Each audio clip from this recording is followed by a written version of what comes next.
بسم اللہ الرحمن الرحیم رب اشرح لی صدری ویسر لی امری واحلل عقدۃ من لسانی یفقہوا قولی۔ آج ہم پڑھیں گے کہ جادو اور نظر بد لگنے کی وجوہات کیا ہیں، جادو اور نظر بد کی علامات کیا ہیں۔ سب سے پہلی بات یہ کہ انسان کو یہ جان لینا چاہیے کہ جو کچھ بھی ہوتا ہے وہ اللہ کے اذن سے ہوتا ہے، اللہ کے حکم سے ہوتا ہے۔ سورۃ تغابن میں اللہ تعالیٰ فرماتے ہیں ما اصاب من مصیبت الا باذن اللہ ومن یؤمن باللہ یہد قلبہ واللہ بکل شیء علیم۔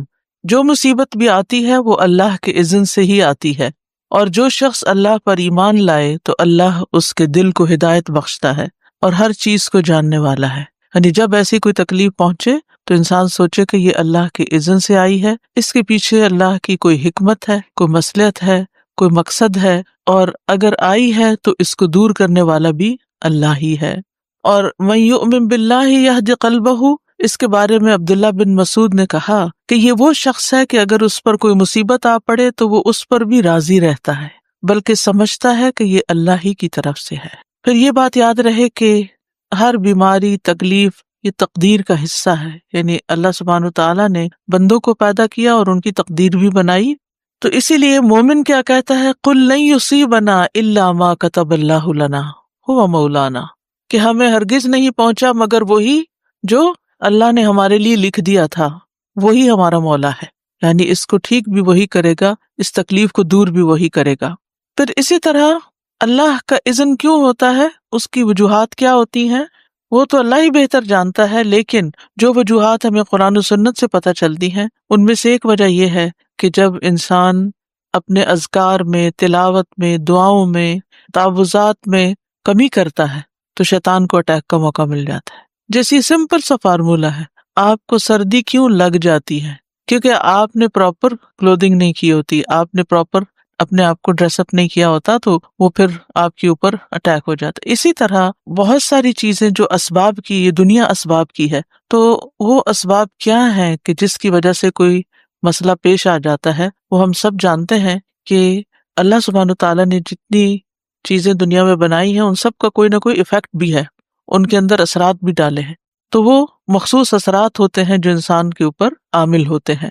ابن القیم کہتے ہیں کہ نظر بد ایک قسم کے تیر ہوتے ہیں جو محسود کی طرف حاسد اور عین یعنی نظر لگانے والے کے نفس سے نکلتے ہیں۔ کبھی تو وہ ان کا نشانہ بن جاتا ہے، کبھی وہ خطا ہو جاتے ہیں، یعنی تیر ادھر ادھر ہو جاتے ہیں، اس بندے کو نہیں لگتے۔ پھر اگر یہ تیر اس کو ننگا پاتے ہیں تو اس پر کوئی بچاؤ کا سامان نہیں، یعنی اگر عبادات وغیرہ کی زرہ اس نے نہیں پہنی ہوئی تو اس پہ لگ جاتے ہیں۔ اور یہ کہ وہ صبح و شام کی اذکار کی حفاظت کرنے والا نہیں، تو جو شخص صبح و شام کی اذکار کی حفاظت کرے وہ اللہ کی پروٹیکشن میں ہوتا ہے، اور اس نے اپنے اوپر حفاظت کا لباس پہنا ہوا ہوتا ہے کہ کوئی تیر آئے بھی تو وہ بسم ہو جاتے ہیں، ختم ہو جاتے ہیں، اس کو نقصان نہیں دیتے۔ اسی طرح ایک اور وجہ یہ ہے کہ کوئی بھی مصیبت انسان پر امتحان اور آزمائش کے لیے آتی ہے، انسان کو دیکھنے کے لیے کہ وہ کرتا کیا ہے۔ جادو اور نظر بد کی علامات کیا ہیں، کہاں سے پتہ چلے گا کہ یہ جادو ہے یا نظر بد ہے؟ تو قرآن و سنت کی روشنی میں ہم دیکھتے ہیں کہ مریض کے اوپر کس قسم کے اثرات ہوتے ہیں اور کیا علامات ہوتی ہیں۔ مثلاً جب انسان پر جادو ہوتا ہے یا اس کو نظر لگتی ہے تو وہ دیوانوں جیسی حرکتیں کرنے لگتا ہے، یعنی اچانک اس کے مزاج میں تبدیلی آ جاتی ہے، یعنی ایک اچھا بھلا چنگا بھلا انسان بھلا مانس گالی گلوچ پہ اتر آتا ہے، تو یہ دیوانگی ہے نا، پاگل پن ہے۔ ابو ذر رضی اللہ عنہ نبی صلی اللہ علیہ وسلم سے روایت کرتے ہیں کہ بے شک نظر بد آدمی کو اللہ کے حکم سے دیوانہ کر دیتی ہے، یعنی اس پہ پاگل پن کے سے دوڑے پڑنے لگتے ہیں، مثلا چیخو پکار کرنے لگتا ہے، یا اور اسی طرح کی کچھ حرکات اس سے سر درد ہونے لگتی ہیں جو عام نارمل حالات میں نہیں ہوا کرتی، یعنی ویسے وہ انسان بالکل صحیح بہیو کرتا ہے۔ آپ نے دیکھا ہوگا کہ بعض لوگ اچھے بھلے، بہت با اخلاق، با حیا، بہت اچھی شخصیت کے مالک ہوتے ہیں کہ یکایک ان کے اندر ایسی کیفیات پیدا ہو جاتی ہیں کہ جو ان کی ساری عقل چھین لیتی ہیں۔ پھر اسی طرح شدید بیماری کا اچانک شکار ہو جانا۔ عبداللہ بن عامر کہتے ہیں کہ عامر بن ربیعہ اور سہل بن حنیف دونوں غسل کرنے کے ارادے سے نکلے، وہ کوئی اوٹ تلاش کر رہے تھے کہ نہا سکیں۔ سہل نے اپنے اوپر سے اون کا جبہ اتارا، عامر کہتے ہیں جب میں نے اسے دیکھا تو اسے میری نظر لگ گئی، وہ پانی میں اتر کر نہانے لگ گیا، میں نے پانی میں اس کے بڑبڑانے کی آواز سنی، تو میں اس کے پاس آیا، اسے 3 دفعہ آواز دی لیکن اس نے جواب نہیں دیا۔ پھر میں نبی صلی اللہ علیہ وسلم کے پاس آیا اور آپ صلی اللہ علیہ وسلم کو ساری بات بتائی۔ اس پر آپ صلی اللہ علیہ وسلم تشریف لائے اور پانی میں داخل ہو گئے، گویا کہ میں اب بھی آپ کی پنڈلیوں کی سفیدی دیکھ رہا ہوں۔ آپ نے اس کے سینے پر 3 دفعہ ہاتھ مارا اور پھر یہ دعا دی، اللہم اذہب عنہ حرہا وبردہا ووصبہا، اے اللہ اس کی گرمی اور سردی اور بیماری اور لاغری دور کر دے۔ پھر آپ صلی اللہ علیہ وسلم کھڑے ہوئے اور فرمایا، جب کسی کو اپنے بھائی کا وجود یا کوئی مال پسند آئے، یعنی اس کی شکل اچھی لگ رہی ہے، جیسے دلہن وغیرہ کو دیکھتے ہیں، یا ویسے ہی کبھی کوئی شخص بہت ہی پیارا لگ رہا ہوتا ہے، تو اس کے لیے برکت کی دعا کر دے، کیونکہ نظر لگ جانا برحق ہے۔ اب یہ خاص نظر کی دعا ہے، یہ آپ کو یاد ہونی چاہیے۔ بچہ مثلاً بہت رو رہا ہے، کوئی بھی ان یوزول سمٹمز ہے اور آپ کو فیل ہو رہا ہے کہ اس کو کوئی اچانک ہی بیماری لگ گئی ہے، تو اس صورت میں یہ دعا بہت فائدہ مند ہے، کیونکہ یہ نبی صلی اللہ علیہ وسلم نے پڑھی ہے، اور نبی صلی اللہ علیہ وسلم کا کسی دعا کو پڑھنا جو ہے کوئی معمولی عمل نہیں ہے۔ آپ کہاں سے پڑھتے تھے؟ آپ کو جو کچھ ملتا تھا وہ وحی الہی سے ملتا تھا۔ اللہم اذہب عنہ حرہا وبردہا ووصبہا، اے اللہ اس سے دور کر دے اس کی گرمی، یعنی اگر نگاہوں کی گرمی اس کے اندر آئی ہے تو وہ دور کر دے، اور سردی اور بیماری اور لاغری، ووصبہا، وصب کہتے ہیں تھکاوٹ اور لاغری۔ پھر اسی طرح چہرے پر دھبے پڑنا، یہ بھی نظر لگنے کی علامت ہوتی ہے، چھائیاں وغیرہ پڑنا جو ہوتا ہے۔ پھر بچوں کا بلا وجہ روتے رہنا۔ عائشہ رضی اللہ تعالیٰ عنہا سے مروی ہے، وہ کہتی ہیں کہ ایک مرتبہ نبی صلی اللہ علیہ وسلم تشریف لائے تو ایک بچے کے رونے کی آواز سنی۔ آپ نے فرمایا، تمہارا یہ بچہ کیوں رو رہا ہے؟ یعنی ایک ہوتا ہے نا تھوڑا بہت روئے، اب اس کو بہلائیں وہ بہل جاتا ہے، دودھ پلائیں پینے لگ جاتا ہے، لیکن ہو سکتا ہے کہ آپ میں سے جن لوگوں نے بچے پالے ہیں انہیں یاد ہوگا کوئی نہ کوئی ایسا واقعہ کہ بچے نے جو رونا شروع کیا، آپ دودھ پلا رہے ہیں تو دودھ نہیں پی رہا، کھڑے ہو رہے ہیں، لیٹ آ رہے ہیں، بہلا رہے ہیں، چھنچنے جھنجھنے سب کام کر لیے، لیکن بچہ ہے کہ چپ ہی نہیں کر رہا، یعنی وہ ساری چیزیں جن سے وہ آسانی سے بہل جاتا ہے ان سے وہ بہل کے نہیں دے رہا۔ تو یہ بھی کس چیز کی علامت ہے؟ نظر کی۔ کیا دلیل ہے کہ یہ نظر کی علامت ہے؟ کیونکہ نبی صلی اللہ علیہ وسلم نے اس ماں کو جس کا بچہ روئے چلے جا رہا تھا اور چپ نہیں کر رہا، آپ نے فرمایا، کیا تم نے اس کو نظر بد کا دم نہیں کرایا؟ تو ماؤں کو بچے پالنے کے لیے بہت ضروری ہے کہ یہ تعلیم دی جائے کہ اگر بچے میں ان یوزول سمٹمس ہوں تو پھر اس کے اوپر وہ خود دم کرے، کیونکہ کتنے دن کسی کے پاس لے جایا جا سکتا ہے اور کتنے دن کوئی ہماری خدمت کر سکتا ہے۔ تو اس سلسلے میں اس علم کا ہونا ضروری ہے۔ کسی کے بار بار بھی لگتی رہتی ہے، کیونکہ بعض اوقات ہوتا ہے ماں ہی کی لگ جاتی ہے، ماں ہی کو پیار بڑا آ جاتا ہے اپنے بچے پر، ہوتا ہے نا بعض اوقات دل کلکاریاں سے لینے لگتا ہے، تو وہ جو اندر ایک جوش جذبہ یا ایک جذبات پیدا ہوتے ہیں وہ بعض اوقات نکل کے پھر دوسری کے اوپر جا کے پڑتے ہیں، تو وہ کمزور بچے کے اوپر اثر ہو جاتا ہے اس کا۔ تو پھر جب ماں کو ذرا سا بھی محسوس ہو کہ ایسا کچھ ہوا ہے، فوراً خود ہی دعا پڑے۔ اسی طرح بچے کمزور ہو جاتے ہیں، سوکھے کا مرض آپ نے سنا ہوگا، سب کچھ کھاتے پیتے ہیں لیکن ان کی جان نہیں بنتی، کمزور ہوتے ہیں۔ آپ صلی اللہ علیہ وسلم نے اسماء بنت امیس رضی اللہ عنہا سے کہا، کیا بات ہے کہ میں اپنے بھائی یعنی جعفر بن ابی طالب کے بیٹوں کے جسموں کو دبلا دیکھ رہا ہوں، کیا انہیں فقر و فاقہ رہتا ہے، انہیں کھاتے پیتے کچھ نہیں؟ انہوں نے عرض کیا، نہیں، بلکہ انہیں نظر بد بہت جلد لگ جاتی ہے۔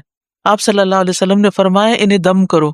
انہوں نے آپ کے سامنے چند کلمات پیش کیے تو آپ نے فرمایا، انہیں دم کرو، یعنی انہوں نے دم کے کلمات کچھ بتائے۔ تو اس میں آپ دیکھیے کہ ایک تو مسنون دم ہے ہی، لیکن بعض اوقات کوئی شخص آپ کو کوئی آیت بتا دیتا ہے کہ یہ پڑھ کے دم کرو، یا کوئی اور اس طرح کے الفاظ بتا دیتا ہے، تو ہمیشہ یہ چیک کرے کہ اگر ان کے اندر کوئی شرکیہ بات نہیں تو وہ بھی پڑھ کے دم کیا جا سکتا ہے، ایز لانگ ایز اللہ سبحانہ و تعالیٰ کو پکارا جا رہا ہے، اللہ کا ذکر کیا جا رہا ہے اور اس میں کوئی اس طرح کی چیز نہیں، تو کوئی حرج کی بات نہیں۔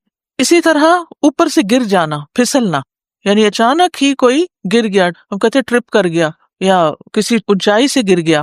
رسول اللہ صلی اللہ علیہ وسلم نے فرمایا، بے شک نظر بد آدمی کو اللہ کے حکم سے دیوانہ کر دیتی ہے، حتیٰ کہ بعض اوقات ایسا ہوتا ہے کہ وہ اونچی جگہ پر چڑھتا ہے اور پھر وہاں سے گر پڑتا ہے۔ ابن عباس رضی اللہ عنہ سے مروی ہے کہ نبی صلی اللہ علیہ وسلم نے فرمایا، نظر کا لگ جانا برحق ہے اور یہ اوپر چڑھنے والے کو پسلا دیتی ہے۔ اسی طرح دیگر جسمانی علامات کیا کیا ہو سکتی ہیں؟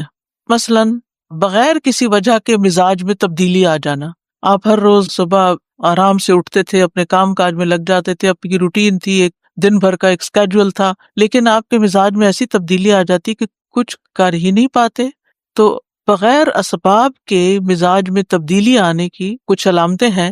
اگر وہ آپ کے اندر ہیں تو ان سے بھی ہوشیار رہیے. مثلاً سستی، گھبراہٹ، خاموشی اور تنہائی کی عادت، کہ لوگوں کو نہ فیس کر سکنا، کہ کسی سے مل نہیں سکتے، یعنی پیپل فوبیا، یعنی کوئی بھی سامنے آ جائے تو گھبراہٹ شروع ہو جائے کہ کب میری جان اس سے چھوٹے اور میں اپنے کمفرٹ زون کے اندر جا کے اپنی دنیا میں خوش رہوں.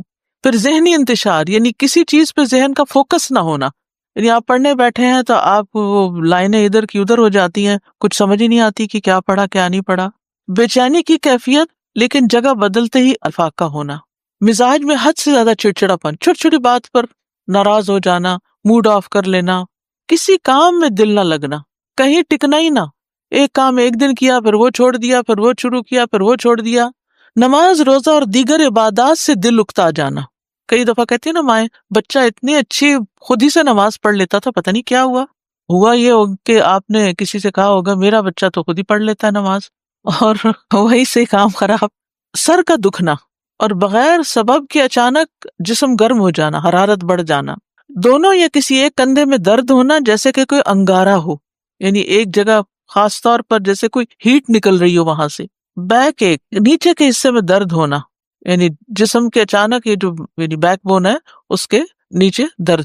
بالوں کا اچانک گرنا شروع ہو جانا، یعنی ایک تو ہوتا ہے نا کہ کسی بیماری کے بعد گرتے ہیں، یا تھوڑے بہت تو ہر ایک کے گرتے ہیں، روز تو گرتے ہی ہیں، لیکن بعض اوقات ایسا بھی ہوتا ہے کہ جو گرنا شروع ہوتے ہیں تو وہ تھمنے کا نام نہیں لیتے. وزن کا اچانک کم ہو جانا، یعنی کھا پی رہے ہیں سب کچھ ٹھیک جا رہا ہے، کھانے کی خواہش کا ختم ہو جانا، بھوک نہ لگنا. فضا میں خنکی بھی ہو تو جسم کی حرارت بڑھ جانی، باہر ٹھنڈا ہے لیکن جسم گرم ہوئے چلا جا رہا ہے، اور اسی طرح باہر گرمی ہے اور جسم ٹھنڈا ہی ہوا چلے جا رہا ہے. چیز کو ذہن میں رکھنے، حفظ کرنے اور سمجھنے کی قدرت نہ ہونا، یعنی حفظ ہوتا ہی نہیں، کر کر کے پھر وہیں کے وہیں کھڑے ہیں. کثرت سے پسینے آنا اور ان کی بو تبدیل ہو جانا، یعنی ایک تو ہر انسان کی ایک ہوتا ہے نا اسمیل ہوتی ہے، لیکن ایک وہ بہت اسٹرانگ قسم کی شروع ہو گئی. جلد پر پھوڑے پھنسیوں کا، خارش کا ظاہر ہونا یا چیونٹیوں کے رینگنے کا احساس ہونا جیسے کچھ چل رہا ہے جسم پر. نیند کا کم آنا اور زیادہ تر جاگنا، انسومنیا جس کو بولتے ہیں. بعض اوقات دورے کی کیفیت کے دوران گردن ٹیڑھی ہو جانا، ڈراؤنے خواب آنا، بیداری میں بھی چیخو پکار کی آوازیں سنائی دینا، علیحدگی اور تنہائی پسند کرنا، ذہنی پراگندگی، گھر والوں، دوست، رشتہ داروں سے معاملات بے سبب خراب ہونا، یعنی جس کے ساتھ یہ معاملہ کیا وہیں گڑبڑ ہو گئی. رونے کی خواہش کرنا یا ہمیشہ روتے ہی جانا، یعنی رونے کو ہی بہت دل چاہتا ہے. تو یہ عوارض جو ہیں یہ بیماریاں ہیں اور بیماریوں کی علامات ہیں. ان میں نفسیاتی، روحانی، جسمانی سبھی اکٹھے ہو سکتے ہیں، یعنی جسمانی بھی، روحانی، نفسیاتی، یہ سارے مل بھی جاتے ہیں بعض اوقات. اگر بنیادی بات آپ یاد رکھیں نا کہ کبھی جسم میں تکلیف شروع ہوتی ہے اور وہ روح پہ جا پڑتی ہے اور وہ روحانی بیماری بن جاتی ہے، اور کبھی روح پر کوئی چیز آتی ہے اور وہ جسم کی طرح منتقل ہو کے جسمانی دردیں جو ہیں یہ جسمانی تکلیف ہے لیکن سبب روحانی ہے.